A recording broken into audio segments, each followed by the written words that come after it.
ഒരു കുട്ടി വന്നിട്ടേ തനിക്ക് അബദ്ധം പറ്റിയതാണെന്ന് പറയുമ്പോൾ, അല്ലെങ്കിൽ എന്നെ ഒരാൾ ഉപദ്രവിച്ചെന്ന് പറയുമ്പോൾ, ഈ അച്ഛനും അമ്മയും എന്ന് പറയുന്ന നേപ്പാളികളുണ്ടല്ലോ, അവർ സ്വന്തം ഇൻസെക്യൂരിറ്റി കാരണം അവരെന്താ ചെയ്യുക? ഒന്നുകിൽ ആ കുട്ടീനെ തല്ലും, അല്ലെങ്കിൽ നാണക്കോടുണ്ടല്ലോ ഓർത്ത് വെച്ചിട്ട് അത് മൂടി വെക്കാൻ പറയും. അതോടെ ഈ കുട്ടിയുടെ സകല വാതിലുകളും അവിടെ അടഞ്ഞു പോവുകയാണ് ചെയ്യുന്നത്. തലമുറകളായിട്ട് ഈ വൃത്തികേടാണ് എല്ലാ മാതാപിതാക്കളും ചെയ്തുകൊണ്ടിരിക്കുന്നത്. കാരണം എന്താ? ആ അച്ഛനും അമ്മയും ജീവിക്കുന്നത് പോലും കടുത്ത ഇൻസെക്യൂരിറ്റിയിലും ഈ പറയുന്ന ഫേക്കായിട്ടുള്ള സൊസൈറ്റീൻ്റെ ടേംസ് ആൻഡ് കണ്ടീഷനിലാണ്. കാരണം സ്വന്തം ജീവിതത്തിലെ കപടതകൾ മൂടി വെച്ചിട്ടാണ് അവർ ജീവിക്കുന്നത്. കാരണം അതുകൊണ്ട് തന്നെ ആ കംപ്ലീറ്റ് വെപ്രാളവും പേടിയുള്ള ഒരു മാതാപിതാക്കൾക്ക് ഒരിക്കലും സ്വന്തം മക്കളുടെ ഉള്ളിലെ പേടി കാണാൻ പറ്റില്ല. ഇത് നമ്മൾ വളരെ ശ്രദ്ധിക്കണം. കാരണം ചെറുപ്പത്തിൽ നമ്മളെ ആരെങ്കിലും എന്തെങ്കിലും ചെയ്തു കഴിഞ്ഞാൽ നമുക്ക് പേടിയുണ്ടാവും, അതുപോലെ തന്നെ അതെന്താണെന്ന് അറിയാനുള്ളൊരു ക്യൂരിയോസിറ്റി ഉണ്ടാവും. കാരണം നമ്മളെ ബോഡിയിൽ അന്ന് അത്രേ വളർച്ചയായിട്ടുള്ളൂ. അപ്പോൾ ഇങ്ങനെ വരുമ്പം നമുക്കിത് ഷെയർ ചെയ്യാൻ പറ്റിയൊരു സ്പേസ് ഇല്ലെങ്കിൽ നമ്മൾ ഓട്ടോമാറ്റിക്കലി ഈ പറഞ്ഞ ക്യൂരിയോസിറ്റീൻ്റെ പിന്നാലെ പോകും. പിന്നെ ഇത് ഷെയർ ചെയ്യാനുള്ള ആൾക്കാരുടെ അടുത്ത് പോകുമ്പോൾ അവരതിനേക്കാൾ വലിയ തലവേദനയായിട്ടാണ് കിടക്കുന്നത്. മനസ്സിലായോ? കാരണം അവരുടെ ചെറുപ്പത്തിലും ഒരുപാട് ഇതുപോലത്തെ സംഭവങ്ങൾ സംഭവിച്ചതിൻ്റെ ട്രേസ് അവരുടെ ഉള്ളിലുള്ളത് കൊണ്ടാണ് അവർക്ക് സ്വന്തം മക്കളെ പോലും കേൾക്കാൻ പറ്റാത്തത്. അപ്പോൾ അങ്ങനെയുള്ള അവസരത്തിൽ നമ്മളെ വീട്ടുകാർക്ക് ഇതിന് പറ്റണില്ലല്ലോ എന്നുള്ള ഭാഗത്ത് നമ്മൾ ഈ ക്യൂരിയോസിറ്റീൻ്റെ പുറകെ പോയി കഴിഞ്ഞാൽ പിന്നെ നമ്മൾ ചെല്ലുപെടുന്നിടത്ത് മുഴുവൻ നമ്മളെ സെക്ഷുവലി അല്ലെങ്കിൽ ഈ പറഞ്ഞ ഫിനാൻഷ്യലി എല്ലാവരും നമ്മളെ ഉപയോഗിച്ചുകൊണ്ടിരിക്കും. അപ്പോൾ ഇവിടെയാണ് നമുക്ക് ആദ്യം ആ ഇമോഷൻസിനെയും ക്യൂരിയോസിറ്റിയെയും നമുക്ക് തന്നെ ഫീൽ ചെയ്യാൻ പറ്റിയ ഒരവസ്ഥ നമ്മളിൽ ഉണ്ടാക്കിയെടുത്ത് കഴിഞ്ഞാൽ നമുക്കിത് തുറന്ന് പറയാൻ പറ്റിയ നല്ല ബന്ധങ്ങളും നമ്മളിലേക്ക് വരും. കാരണം നമുക്ക് ആദ്യം കപ്പാസിറ്റി വേണ്ടേ? ഇത് തുറന്ന് പറഞ്ഞു കഴിഞ്ഞാൽ എന്നെ ജഡ്ജ് ചെയ്യുന്ന ആളുകളെ മാത്രമേ ഞാൻ ഇത്രയും കാലമായിട്ട് കണ്ടിട്ടുള്ളൂ. അപ്പോൾ ആദ്യം ഞാൻ എന്നെ ജഡ്ജ് ചെയ്യുന്ന ഭാഗത്ത് ഇതൊരു പ്രശ്നമാണെന്നുള്ള ഭാഗത്തുനിന്ന് ഞാൻ പതുക്കെ മാറിയിട്ട് ഞാൻ ചെയ്യുന്ന കാര്യങ്ങൾ ഞാൻ ശ്രദ്ധിച്ച് ചെയ്യുമ്പോൾ നമുക്കതുപോലത്തെ ആളുകൾ, മനസ്സിലായോ? അങ്ങനെയാണ് നമ്മൾ പരസ്പരം ബന്ധം ഉണ്ടായി വരുന്നത്. ആ ബന്ധത്തിൽ നമ്മൾ സഹകരിക്കുമ്പോൾ ഇത് ഷെയർ ചെയ്യുന്നതോടുകൂടി ഇതിനെ ഡിസോൾവ് ചെയ്യാനുള്ള കപ്പാസിറ്റിയും നമ്മുടെ ഉള്ളിൽ തന്നെ വരും. നമ്മളെ ബോഡിയിൽ പ്രഷർ ഉണ്ടോ എന്നറിയാൻ ഒരു സിമ്പിൾ വഴിയുണ്ട്. നമ്മളൊരാളോട് സംസാരിക്കുമ്പോൾ പരസ്പരം രണ്ട് പേരുടെയും കാര്യങ്ങളിലേക്ക് കടന്ന് ഒരു പർട്ടിക്കുലർ അവസ്ഥ എത്തുമ്പം നമുക്ക് താല്പര്യമാണോ കൂടുന്നത്? അതായത് ആ രണ്ട് വാക്കും അടിയിലേക്കോ വഴക്കിലേക്കോ പോകുമ്പം നമ്മൾ ചാർജ് ആവുന്നുണ്ടോ? അതോ അടിയിലേക്കോ വഴക്കിലേക്കോ പോകുമ്പം ഞാൻ എൻ്റെ ശാന്തത നഷ്ടപ്പെടുന്നതായി കാണുകയും ഞാൻ പതുക്കെ എന്നെ വിഡ്രോ ചെയ്യുന്ന ഒരു തിരിച്ചറിവ് എന്നിലുണ്ടോയെന്ന് നോക്കിക്കഴിഞ്ഞാൽ മതി. ഇതാണ് ഏറ്റവും എളുപ്പമുള്ള വഴി. മറ്റേത് നമ്മൾ അയാളൊരു വീക്ക്നെസ് കണ്ട് ഡോസ് കൊടുത്ത് അയാൾ അങ്ങനെയല്ല എന്ന് പറഞ്ഞ് ഇങ്ങനെയാണെന്ന് പറഞ്ഞ് നമ്മളിങ്ങനെ ചാർജായിട്ട് അവിടെ ആ ക്ലാഷ് ഉണ്ടാക്കാൻ വേണ്ടിയിട്ട് നമ്മളെ ബോഡിയിലൊരു ടെൻഡൻസി വരുന്നുണ്ടോ? ഒരു റിലാക്സ് അല്ലാത്തൊരു റിലീസ് നമ്മൾ ശ്രമിക്കുന്നുണ്ടോ? കാരണം അവിടെ ഇടിക്കാനുള്ളൊരു അവസരം വന്നപ്പോൾ ബും എന്ന് പറഞ്ഞ് കയറിപ്പോകുന്നുണ്ടോ?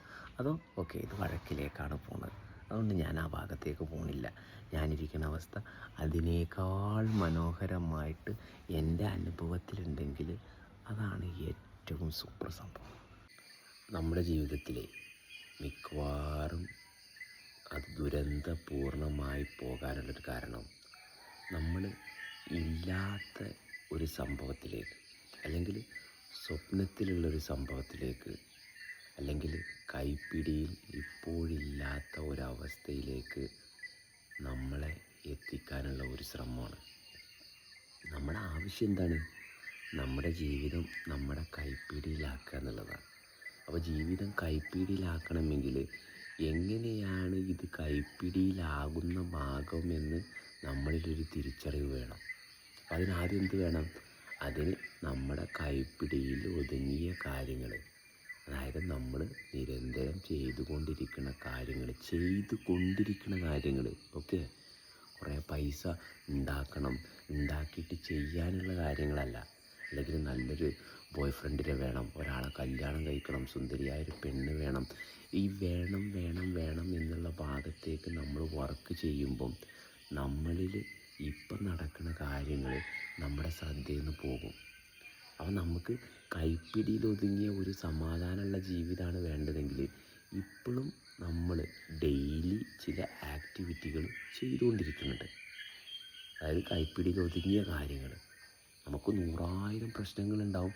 പക്ഷെ ആ പ്രശ്നങ്ങളെയെല്ലാം മാറ്റി വെച്ചിട്ട്, അല്ലെങ്കിൽ ആ പ്രശ്നങ്ങളില്ലാതെ നമ്മളെ ആ പ്രശ്നങ്ങൾ ബാധിക്കാത്ത ചില സമയങ്ങളും സന്ദർഭങ്ങളും നമ്മുടെ ഡെയിലി റൂട്ടീൻസിലുണ്ട് ഇല്ലേ?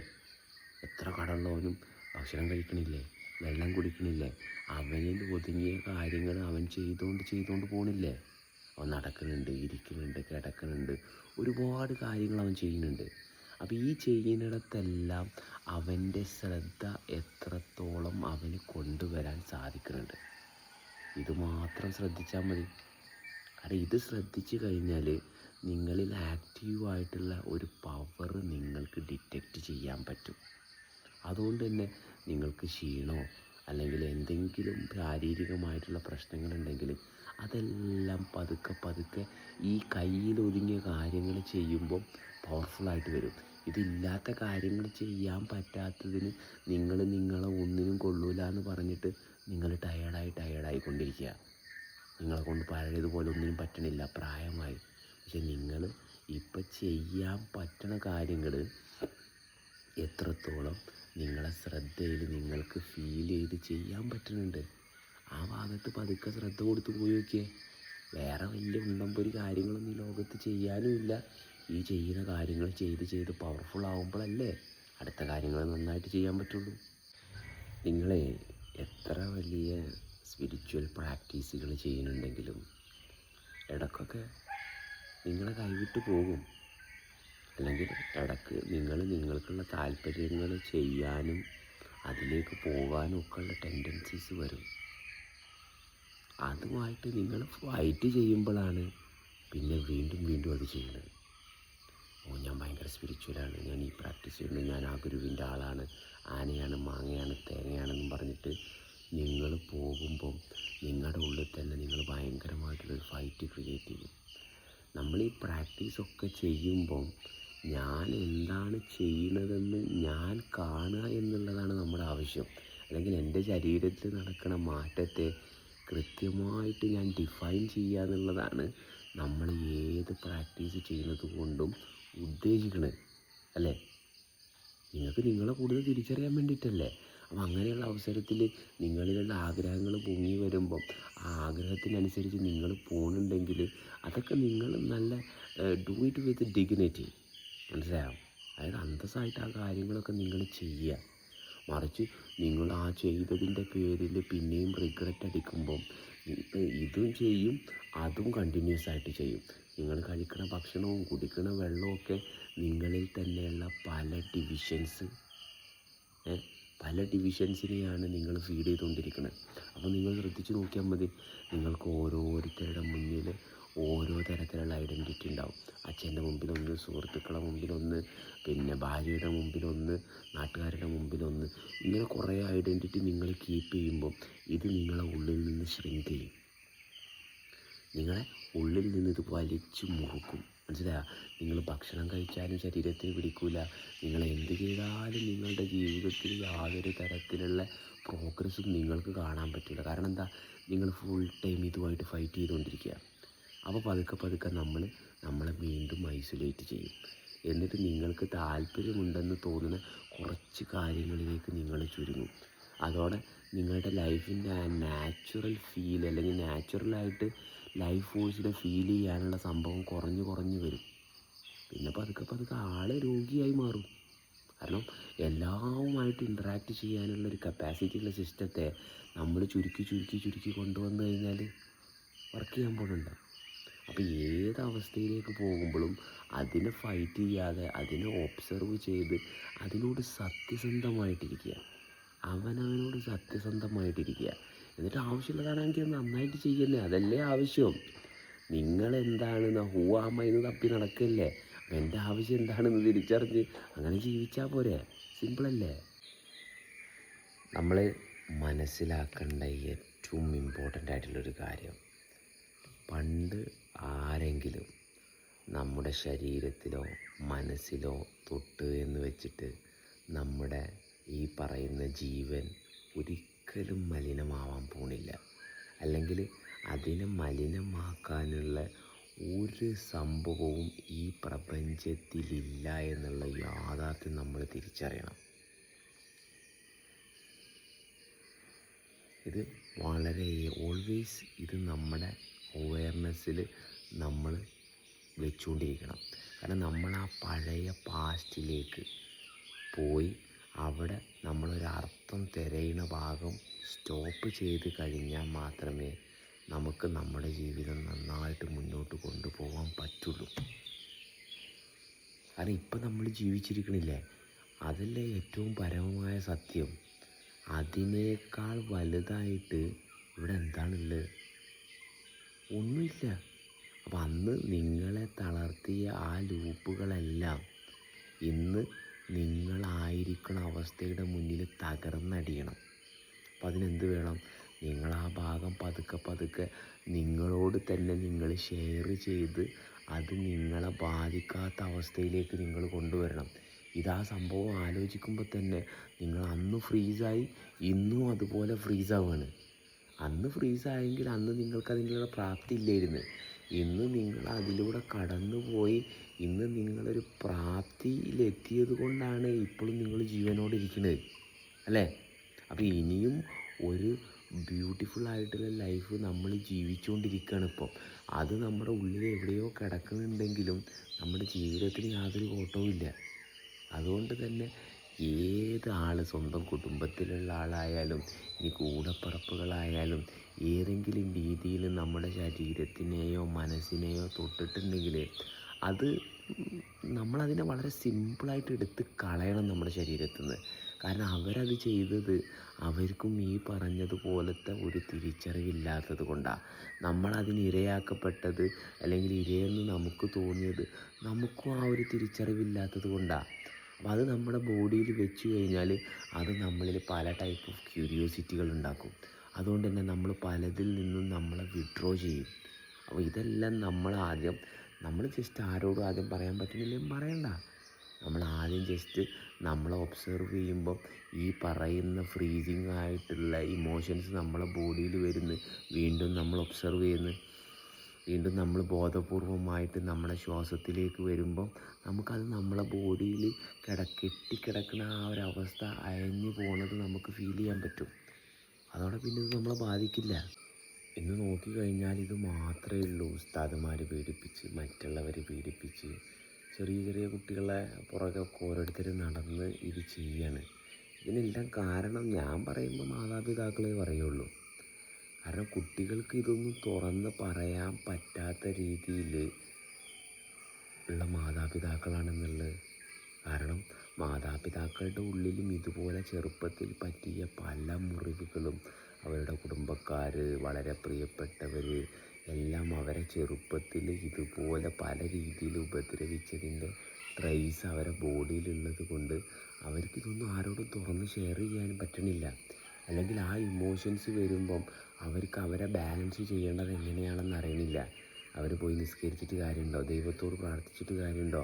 ഇല്ല. അപ്പോഴൊക്കെ ഇത് റിപ്പീറ്റ് ചെയ്യാണ്. മറിച്ച് അതിനെ ബോഡിയിൽ നിന്ന് ആ ഇമോഷൻസിനെ റിലീസ് ചെയ്യണം, അല്ലേ? എന്നാൽ മാത്രമേ ഇത് വർക്ക് ചെയ്യുള്ളൂ. അല്ലെങ്കിൽ അവിടെ ഭയങ്കര പാടല്ലേ, എന്തോരം പാടാ.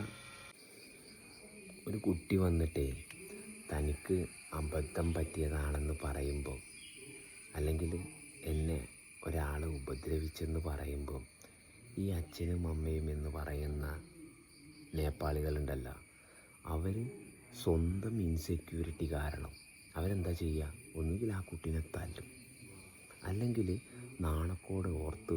നാണക്കോടുണ്ടല്ലോ ഓർത്ത് വെച്ചിട്ട് അത് മൂടി വെക്കാൻ പറയും.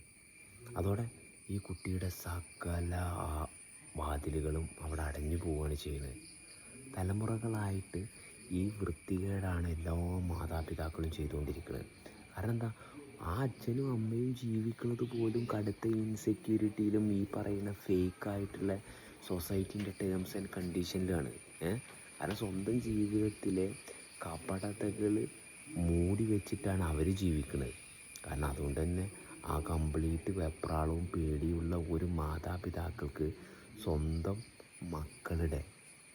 ഒരിക്കലും സ്വന്തം മക്കളുടെ ഉള്ളിലെ പേടി കാണാൻ പറ്റില്ല. ഇത് നമ്മൾ വളരെ ശ്രദ്ധിക്കണം. കാരണം ചെറുപ്പത്തിൽ നമ്മളെ ആരെങ്കിലും എന്തെങ്കിലും ചെയ്തു കഴിഞ്ഞാൽ നമുക്ക് പേടിയുണ്ടാവും, അതുപോലെ തന്നെ അതെന്താണെന്ന് അറിയാനുള്ളൊരു ക്യൂരിയോസിറ്റി ഉണ്ടാവും. കാരണം നമ്മളെ ബോഡിയിൽ അന്ന് അത്രേ വളർച്ചയായിട്ടുള്ളൂ. അപ്പോൾ ഇങ്ങനെ വരുമ്പം നമുക്കിത് ഷെയർ ചെയ്യാൻ പറ്റിയൊരു സ്പേസ് ഇല്ലെങ്കിൽ നമ്മൾ ഓട്ടോമാറ്റിക്കലി ഈ പറഞ്ഞ ക്യൂരിയോസിറ്റീൻ്റെ പിന്നാലെ പോകും. പിന്നെ ഇത് ഷെയർ ചെയ്യാനുള്ള ആൾക്കാരുടെ അടുത്ത് പോകുമ്പോൾ അവരതിനേക്കാൾ വലിയ തലവേദനയായിട്ടാണ് കിടക്കുന്നത്. മനസ്സിലായോ? കാരണം അവരുടെ ചെറുപ്പത്തിലും ഒരുപാട് ഇതുപോലത്തെ സംഭവങ്ങൾ സംഭവിച്ചതിൻ്റെ ട്രേസ് അവരുടെ ഉള്ളിലുള്ളത് കൊണ്ടാണ് അവർക്ക് സ്വന്തം മക്കളെ പോലും കേൾക്കാൻ പറ്റാത്തത്. അപ്പം അങ്ങനെയുള്ള അവസരത്തിൽ നമ്മളെ വീട്ടുകാർക്ക് ഇതിന് പറ്റണില്ലല്ലോ എന്നുള്ള ഭാഗത്ത് നമ്മൾ ഈ ക്യൂരിയോസിറ്റീൻ്റെ പുറകെ പോയി കഴിഞ്ഞാൽ പിന്നെ നമ്മൾ ചെല്ലുപെടുന്നിടത്ത് മുഴുവൻ നമ്മളെ സെക്ഷുവലി അല്ലെങ്കിൽ ഈ പറഞ്ഞ ഫിനാൻഷ്യലി എല്ലാവരും നമ്മളെ ഉപയോഗിച്ചുകൊണ്ടിരിക്കും. അപ്പോൾ ഇവിടെയാണ് നമുക്ക് ആദ്യം ആ ഇമോഷൻസിനെയും ക്യൂരിയോസിറ്റിയെയും നമുക്ക് തന്നെ ഫീൽ ചെയ്യാൻ പറ്റിയ ഒരവസ്ഥ നമ്മളിൽ ഉണ്ടാക്കിയെടുത്ത് കഴിഞ്ഞാൽ നമുക്കിത് തുറന്ന് പറയാൻ പറ്റിയ നല്ല ബന്ധങ്ങളും നമ്മളിലേക്ക് വരും. കാരണം നമുക്ക് ആദ്യം കപ്പാസിറ്റി വേണ്ടേ. ഇത് തുറന്ന് പറഞ്ഞു കഴിഞ്ഞാൽ എന്നെ ജഡ്ജ് ചെയ്യുന്ന ആളുകളെ മാത്രമേ ഞാൻ ഇത്രയും കാലമായിട്ട് കണ്ടിട്ടുള്ളൂ. അപ്പോൾ ആദ്യം ഞാൻ എന്നെ ജഡ്ജ് ചെയ്യുന്ന ഭാഗത്ത് ഇതൊരു പ്രശ്നമാണെന്നുള്ള ഭാഗത്തുനിന്ന് ഞാൻ പതുക്കെ മാറിയിട്ട് ഞാൻ ചെയ്യുന്ന കാര്യങ്ങൾ ഞാൻ ശ്രദ്ധിച്ച് ചെയ്യുമ്പോൾ നമുക്കതുപോലത്തെ ആളുകൾ, മനസ്സിലായോ? അങ്ങനെയാണ് നമ്മൾ പരസ്പരം ബന്ധം ഉണ്ടായി വരുന്നത്. ആ ബന്ധത്തിൽ നമ്മൾ സഹകരിക്കുമ്പോൾ ഇത് ഷെയർ ചെയ്യുന്നതോടുകൂടി ഇതിനെ ഡിസോൾവ് ചെയ്യാനുള്ള കപ്പാസിറ്റിയും നമ്മുടെ ഉള്ളിൽ തന്നെ വരും.